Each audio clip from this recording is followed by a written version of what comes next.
And bad news. The U.S. FDA has just authorized Moderna's COVID-19 vaccine for emergency use in the United States, but that's only happening because the country is seeing a record number of new cases. The first shots of Moderna's coronavirus vaccine will most likely be administered on Monday morning, according to officials. And in the meantime, the U.S. remains on track to allocate 20 million doses of COVID-19 vaccines to states nationwide by the end of the year. Well, we have Dr. Brian Cohen, an emergency room doctor at Hartford Hospital in Connecticut, joining us. So, Brian, you are a doctor and were one of the first to get a coronavirus vaccine in the United States. You got the Pfizer-BioNTech vaccine. What was it like to get this vaccine, and how are you feeling several days later? So, first of all, thank you for having me. It's a pleasure to be here. I feel incredibly honored and proud to have been one of the first healthcare workers to receive this vaccine in the United States. I got the vaccine a couple days ago. Aside from some mild discomfort at the injection site in my left arm, which dissipated over the first day, I've been feeling 100%. And we can check back in 3 weeks after my second dose, and I'll be happy to give you an update. So just some minor pain on the spot where you got the actual shot, but that's it. That's all you're experiencing. So as a doctor, what do you say to people around the world who are concerned about getting vaccinated because of how quickly it's taken for these vaccines to get developed and approved? Mm-hmm. So this vaccine has been made faster than we've ever seen before, and I totally understand that some people might be hesitant about that.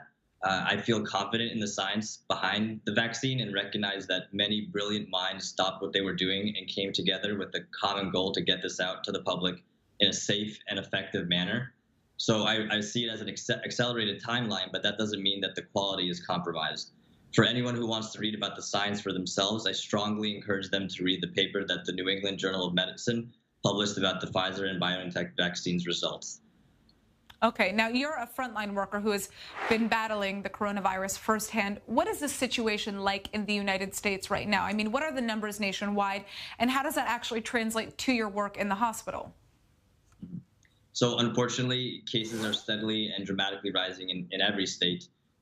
With this in mind, it's very important for us on the front line to remain vigilant and wear full PPE for every patient, regardless of their reason for visiting the emergency department. So, for example, a patient might come in with a hand injury, but might be an asymptomatic carrier for the virus. We have no real way of knowing that, so we have to wear full PPE for every patient. And this concept of remaining vigilant should extend outside of the emergency department, where unknowing civilians may be asymptomatic carriers. And we need to, continue to social distance, wear masks, and try to limit the spread of the virus. So when you say full PPE, I mean that's full protective gear that you're talking about, the full set. Yes. So how has the coronavirus changed your work as an emergency room doctor? And I know you're not wearing that right now, but tell us how it has changed your work. Yeah, so I'd say since this all began really in March in the United States, there's been a significant amount of added stress to an already stressful and fast-paced environment like the emergency department. So as I mentioned, we have to wear full PPE. So that's, face shield, gown, N95 mask with a surgical mask on top of that, gloves, head covering as well, really to just limit any site of exposure for the virus particles. And then because of all that and the protocols needed to wear those put them on and take them off, it takes longer to see each patient.